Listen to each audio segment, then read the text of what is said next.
Welcome to my channel where we question everything. Today's topic is politics, and the heading is, was Olaf Scholtz visit to China such a disaster, and did he lecture Xi JinPing? Well, was it and did it? Did he? In both cases, I believe not. If you listen to the Western narrative, they are upset about Olaf. He's sort of going against the grain, going against EU policies. He's making his coalition partners angry, and etc., etc., etc. And it's a disaster for him to go there. On the anti-West side, the narrative is, no, Olaf Scholz is showing no backbone. Germany is doomed. Germany will industrialize, etc., etc., etc. Big problems. Well, considering the facts that was done, what has become available, I don't see the reason why either of these narratives are true. So let's start at the beginning. Firstly, Xi Jinping invited numerous leaders from around the world to come to China, including Scholz and Macron and the leaders of Italy and Spain and a lot of other leaders in the world. In fact, actually, after Scholz's visit, Xi Jinping met, I think, 3 or 4 leaders of other countries. So this is an invitation, and it seems to me by Xi Jinping, and this invitation was already extended in July of this year. So, why did Olaf Scholz now react? Well, it seems to me that his plan wasn't only to go to China, but he wanted to go to China and then on to Vietnam and then Singapore, and then he would have attended the G2 summit in Indonesia, which is about mid-November. So it's not an isolated trip to go and see China per se. And it was basically part of other trips as well. And, well, it's just Olaf Scholz's first trip to China since he has become Chancellor of Germany. And it's also the first European leader that goes to China after the COVID pandemic. And when he wanted to go, even Macron phoned him, or both of them talked, and then Macron suggested that they should go together, but then Olaf Scholz decided no, he wants to go on its own. And now Macron is scheduled to go in January to China. So what it seems doesn't seem like an ad hoc visit that he planned or that he just decided to go on. This was a meeting that was scheduled probably a couple of months back, or at least a month back, because preparations have to be made and so on.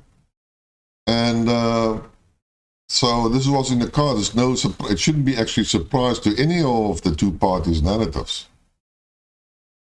In any case, what Olaf Scholz has done is, and that's why I made a video previously, which I will leave a link to it, where I asked basically whether Olaf Scholz has grown some backbone.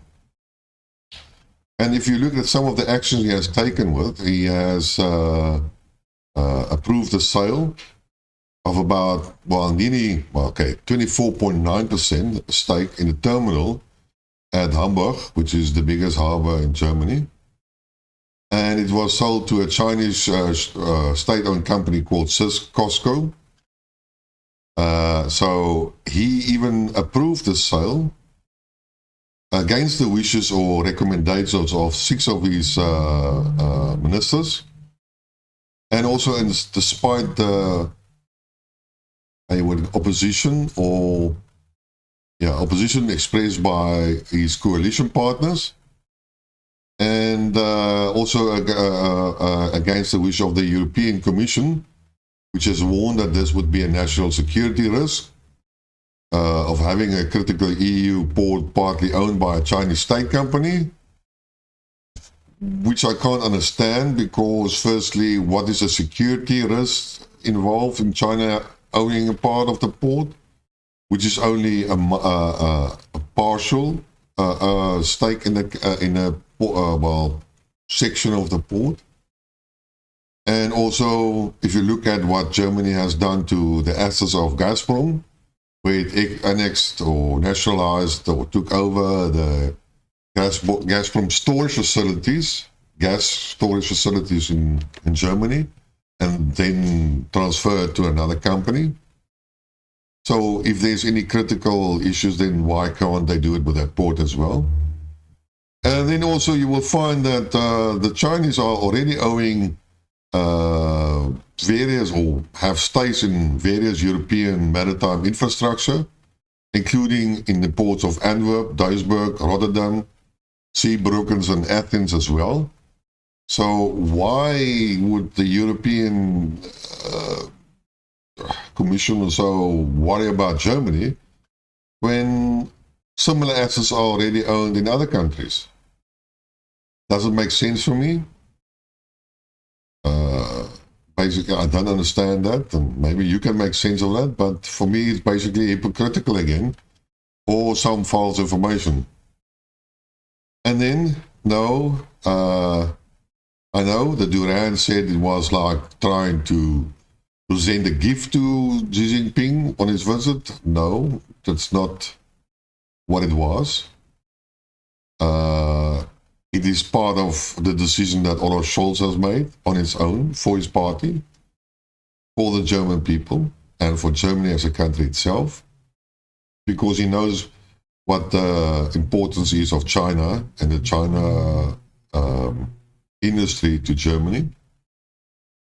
And then besides the port that he approved, he also wants to push through the takeover of chip production, microchip production arm of a German company, Elmos, by a Chinese competitor, Silex, which is also being objected by Olaf Scholz coalition partners. And basically what a guy called Norbert Rüttgen, a conservative member of the Bundestag Foreign Affairs Committee, said, and I quote, "The coalition has promised a strategic realignment of China policy, but what we see so far is not an improvement, but a deterioration in German China policy, as they do not take into account China's transformation from an authoritarian system to a dictatorship." End quote. And what it actually means is that it seems to me that the opposition and the other members still want to follow an idealistic approach to foreign policy.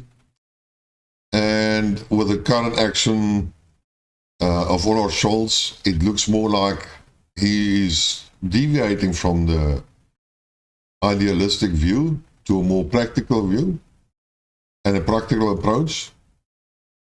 And he's not going to abandon basically China, because China is a huge market for the German industry, as well as a manufacturing hub for the cheaper items or cheaper products for Germany. So these guys are not happy, but again, they have the same narrative of idealistic ideas. And, well, seems to me he straightened his back a little bit and said, no, that is what I'm going to do. And this is also what he do, and he took with him a number of businessmen, I think it's about 11 of them, of the top-tiered companies in Germany, as Germany's chancellor usually do, and then decided to go to basically China and meet Xi Jinping and see what the future holds. And he did this all on his own, acting against the criticism that was thrown at him, if that's the correct word, and he acted on behalf of Germany. So I have a little bit of hope. Also, if you see at some of the other actions that he has done, he has been a little bit cautious in supplying Kiev or Ukraine with weapons, and they did try to delay certain deliveries and etc. They are also giving all the old stuff, and he's only making partial concessions just to keep his coalition people a little bit happy. And well,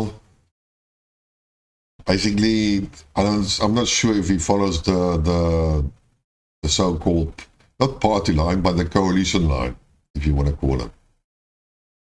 And then we can look at the Scholz visit to China.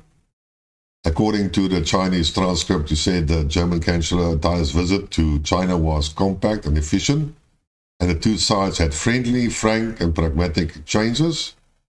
And although the visit was not long, it was very significant.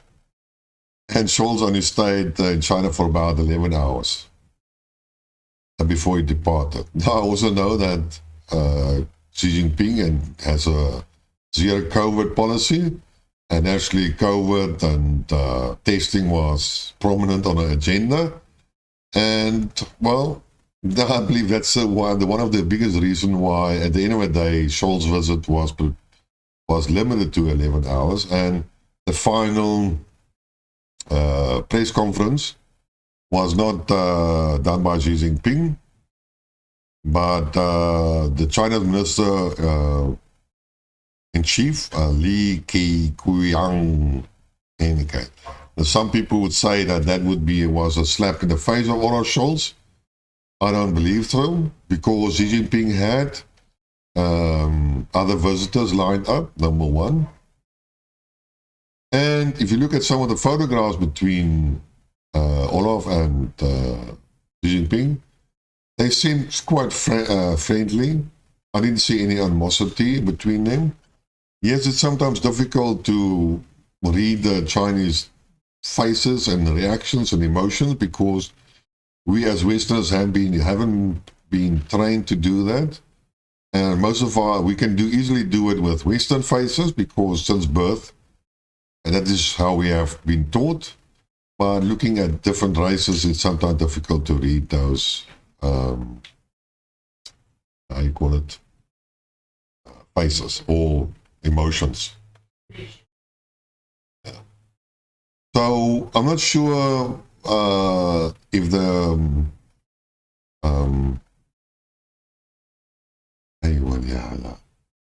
the industrial leaders also left with Scholz, but they did sign some contracts and new orders. But some of the contracts they did sign was already in the pipeline, and they basically just finalized the matter. I would assume they went again with Olaf Scholz, because they had different visits and they were using the same transport system, so naturally it would be like that.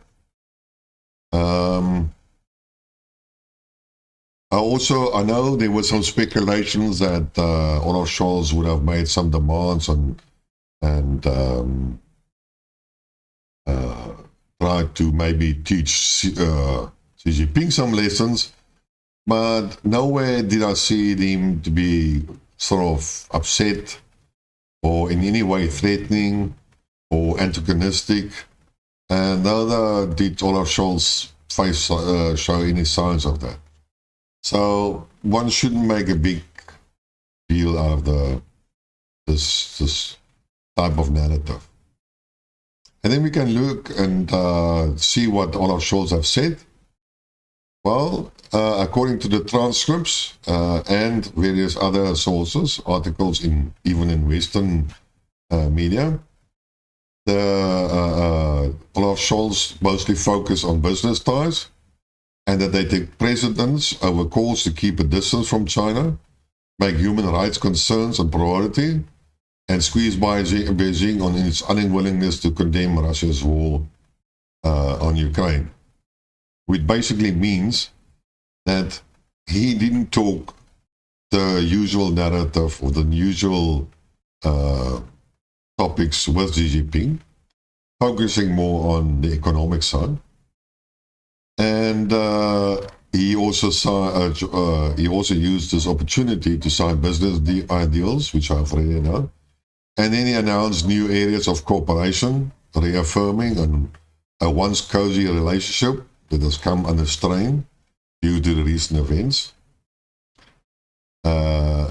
Again, try to make a little bit peace, explain the matter that there is public consumptions and then there is true intentions, and that he probably doesn't fully agree with what his partners are saying or what the rest of the European Union is saying.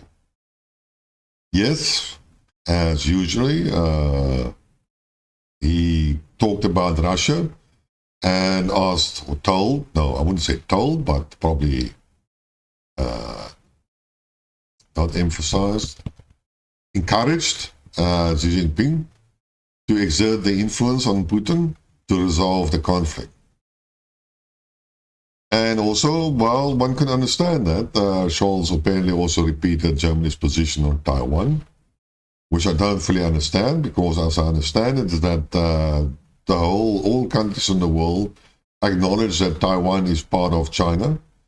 So, and that Taiwan is not an independent country, and that is even inscribed by UN resolutions. And so, what would Scholz have said to Xi Jinping about Taiwan? That's a big question. Because if you say something here and say something there, then you're contradictory, then what credibility do you have left? In any case, what he apparently says is that the change of the status quo must be peaceful and with mutual agreement and based on human rights, which must be protected, and etc., etc., etc. Well, those are common principles that can be followed and is in any case expressed by Xi Jinping. But if the West is going ahead and stirring the pot and trying to give Taiwan's leadership hope for an independent and a country apart from China, then, well, Xi Jinping has said that they will retain the rights of military action to take over Taiwan. So hopefully those people are not that stupid. I saw some recent videos about Taiwan. It's fairly densely populated, and it would be a shame for this type of people to all die. But it also has some critical industry, and we all know about that. That's the microchip industry, which is essential for most of the electronics in the world. And if I was China, I would have destroyed that first time. It's like the Achilles heel.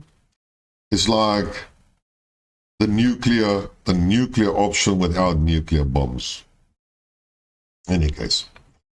Well, I think the Chinese leadership listened to what Scholz has said, but I'm sure they are clever enough, given the history and the assessments we made throughout the years, watching speeches from Xi Jinping and Putin, that they're not going to take these things to the letter, and that some of the remarks were sort of to be ignored. And in any case, well, Olaf Scholz did make some mistakes, or some stupid mistakes or remarks, and he did mention the hypocritical rule-based order, and also expressed his opinion on the sanction of EU lawmakers, which followed by, I think it was Lithuania or Latvia, one of those two countries, has instigated,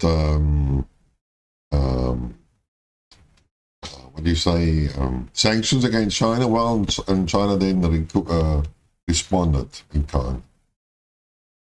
But he also said that Germany wants to maintain communication and coordination with China to better safeguard regionally and global peace and security and all the normal wada that politicians say, which it's just words which nobody really means anything, but they have to say something about that to please the media, and etc., etc.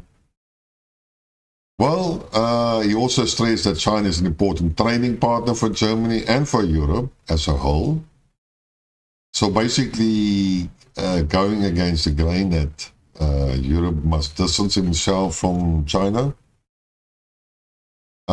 He also said that Germany firmly supports the trade liberalization, supports economic globalization, and he opposes decoupling, the decoupling of what the Western leaders are, well, the European leaders are, and the coalition partners are talking about. And he also stated that Germany stands ready for closer trade and economic cooperation with China, and supports more mutual investments between Chinese and German businesses, and probably referred to the recent acquisition or purchase of the part of the Hamburg port and microchip manufacturing company, etc., etc. And well, that's about it, what he said. And then we can look at what Xi Jinping has said. On Ukraine, Xi Jinping pointed out that China supports Germany and the EU in playing an important role in promoting peace talks and promoting the building of a balanced, effective, and sustainable European security framework. Which means that they have to encourage to make peace and not supply weapons, and that they should negotiate with Russia and take Russia's concerns, security concerns, in consideration. And also understand that Russia has a big problem for NATO expansion to the eastern countries. And then he also said, Xi Jinping, the international community should create conditions for the resumption of negotiations and jointly oppose the use of threat of use of nuclear weapons, which has become sort of part of the daily news media narrative. Again, he also said that the visit by Olaf Scholtz will further enhance a mutual understanding and trust between the two sides and deepen practical cooperation in various fields. It will give the two sides an opportunity to plan for the growth of bilateral ties going forward. So if you look at what Olaf Scholtz has said and what Xi Jinping has said, is that at the end of the day, business is business. And we want to do business, and we want to do trade, and to the same extent that is beneficial to both parties. And then something President said, which is now being misinterpreted by the Durand and Alexander Mercouris. I think they saw it differently. But one has to see it in the context of who Xi Jinping is, and what he and Putin has always expressed in their talks. In any case, according to the transcript of the Chinese, Xi Jinping stressed that political trust is easy to destroy, but difficult to rebuild, and that it should be nurtured and protected by both sides. He also stated that it's important that China and Germany respect each other, accommodate each other's core interests, adhere to dialogue and consultation, and jointly resist disturbances from bloc confrontation and attempts to see everything through the prism of ideology. Now, it seems to me that Alexander thought that this would be like a lecture given by Xi Jinping to Olaf Scholtz. I don't believe it. I thought more it's sort of like a warning, maybe, or a re-expression on what Putin and him has always said over the years. And what I'm specifically referring here to is the matter is that all countries should be respected and treated equally, and that the internal affairs are the internal affairs of that country, and countries should seek or strive to have mutual cooperation between different countries, and by showing the necessary respect for them, then that is a natural outcome. So I thought more that he sort of repeated what he's and Putin's overall philosophy and aim is in the new world order, which is the multipolar world. So basically, for China, Germany has not yet executed reorientation of its China strategy, are basically empty words. That means China will look at the actions, not at the words, and is patient, as it has been patient with Nancy Pelosi's visit to Taiwan, to a certain extent. It didn't start World War III. It just showed made a show of force, and basically told the West, this is what we were going to do. So they know, they are clever people, they know what is happening, and they don't become excited as some of us do when we look at the ideology that is mostly expressed by the Western world, and they know it's hypocritical. No, hypocritical. And that it's going to be impractical and it will be self-destructive, and they believe that all this rhetoric and so on will fade away once reality strikes them, and when cold sets in.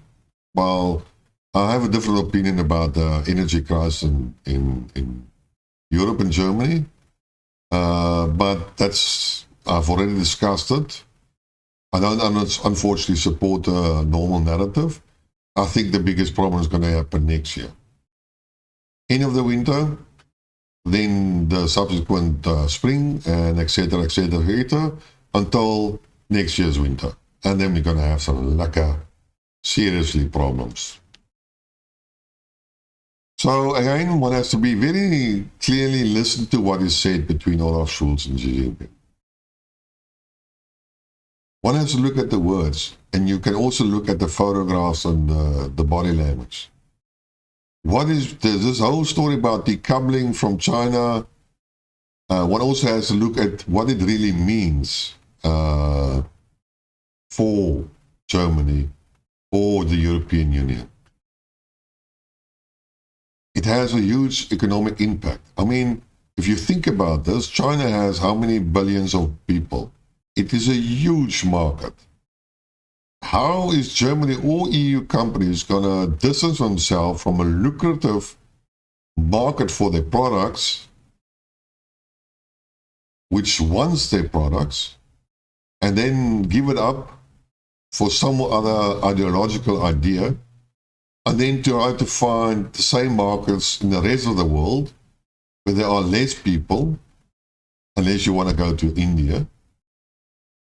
But say you want to sell the same products in Vietnam. No, they are not on the same economic level. Neither do their populations have the funds in order to buy German products. And then we also have always a problem with the balance of payment or import-export deficit. And then we also have to look at basically, a lot of stuff is manufactured in China on behalf of German companies. So let's look a little bit about why this decoupling is a big issue, and it's not a practical. In any case, more than 1 million German jobs depend on the relationship between Germany and China.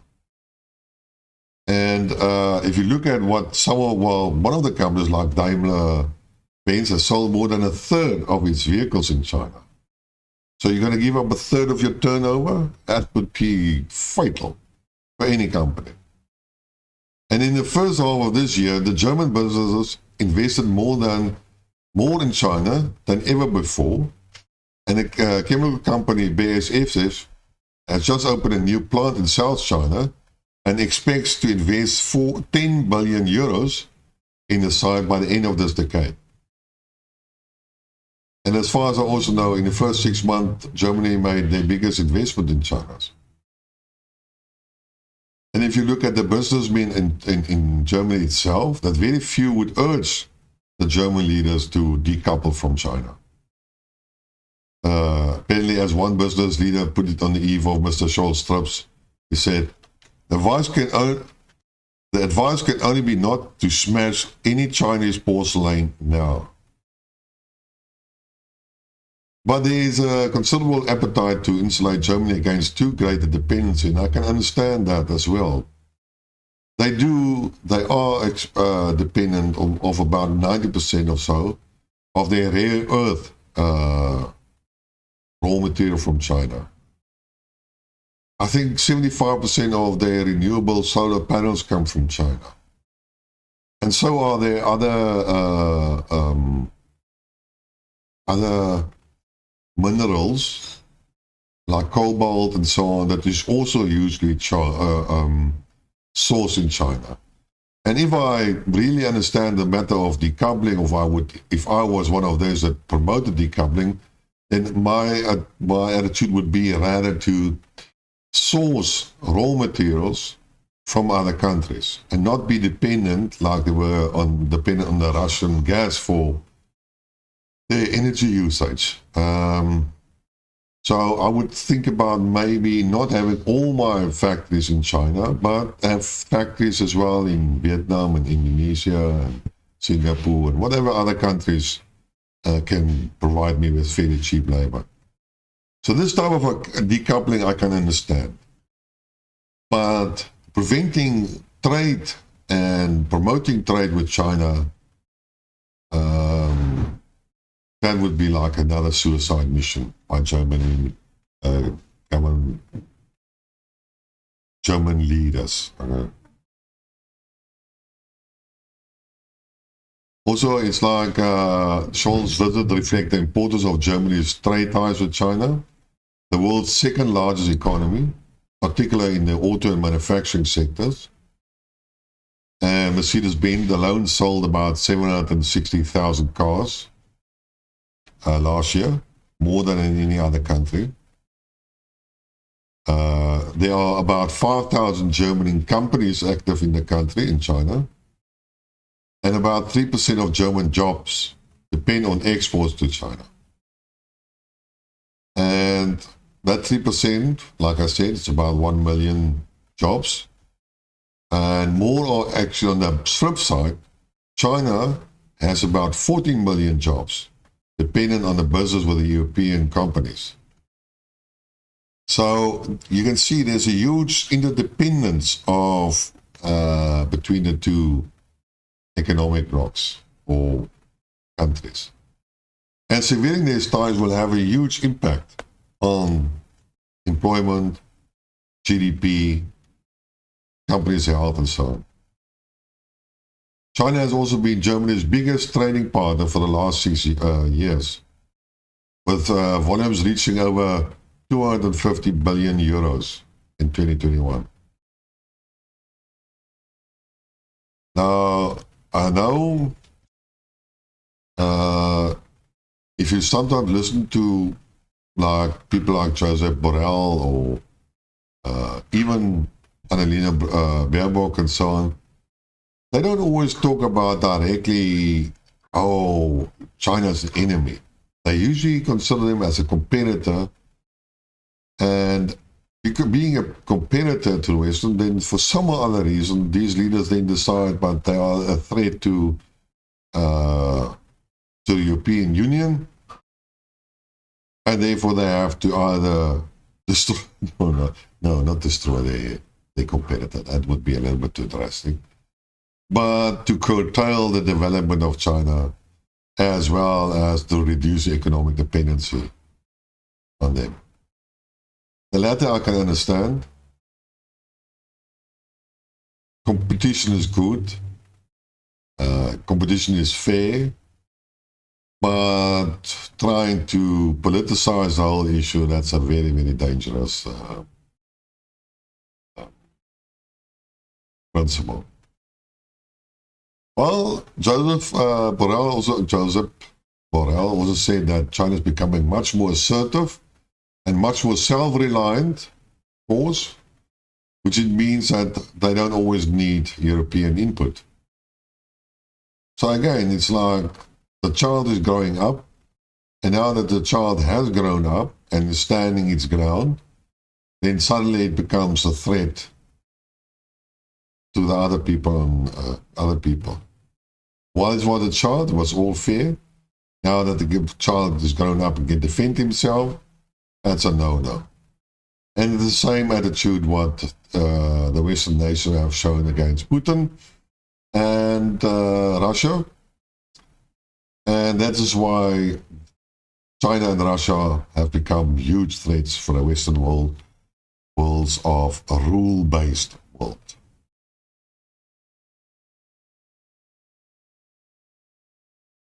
Apparently, a president of the EU Chamber of Commerce, a guy called Jörg Wittke, said that undoubtedly China's dependence on Germany's dependence on China is too great on at least 3 levels.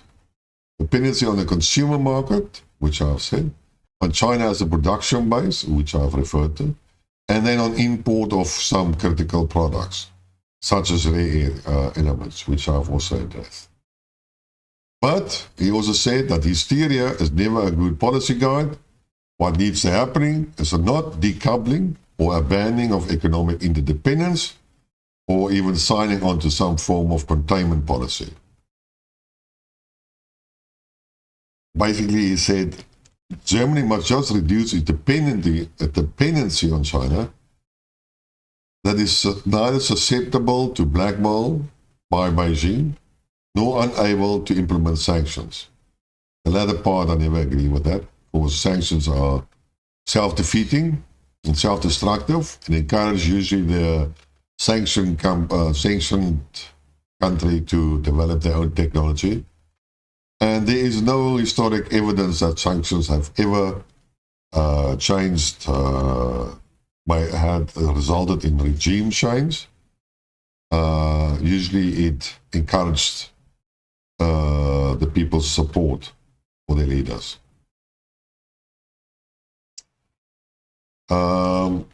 Basically, of about 30 raw materials that the EU classifies as critical, 19 of them are predominantly imported from China. And this list apparently includes magnesium, rare earth, and bismuth, which China has a de facto monopoly, providing up to 98% of the supplies needed in the EU. Now, that I can understand. That is a tool or a weapon or a tool. No, that is something that can be weaponized by China. Whether they will do it, I don't think so, unless they are forced into that position. Again, coming back to what the Chinese would like to achieve in the world. They would like to achieve peace, respect, and trade. And that's it. They do not have the same hegemony aims as the Western worlds have done. They don't want to enslave the world.